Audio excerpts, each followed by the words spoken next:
Let's review tinnitus. What is it?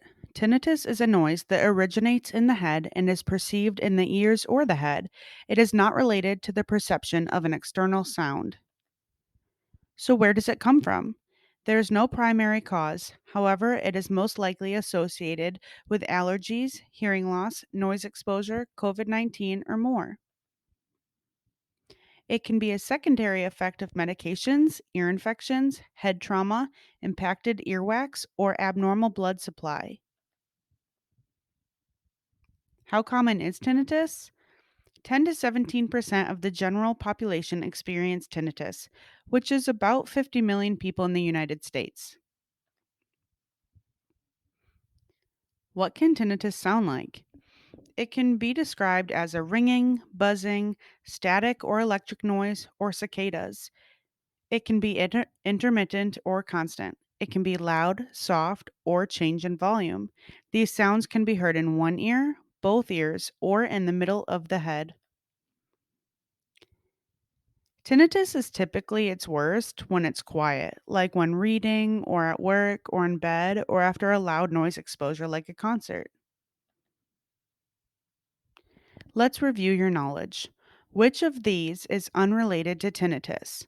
A. COVID 19, B. Ear infections, or C. Sugar intake? The answer is C. Sugar intake. Tinnitus can be related to so many different things, including noise exposure, allergies, and hearing loss. However, the amount of sugar eaten is not related to tinnitus. Next question. How many people have tinnitus in the United States? 500, 50,000, or 50 million? I'll give you time to think.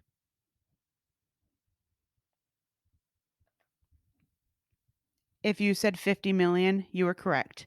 That's equal to about 10 to 17% of the general population, so it's very common. What can tinnitus sound like? A. Cicadas, B. Traffic, or C. A blender? Take a guess. If you said cicadas, you were right. Though tinnitus sounds vary from person to person, cicadas is one of the most common sounds that people report. When is tinnitus typically not as loud? A. In bed, B. At a concert, or C. At work? The answer is B. At a concert. Tinnitus is easier to ignore when you're in noise. That's why we want to add sounds to the environment around you to reduce the tinnitus sounds. Great job.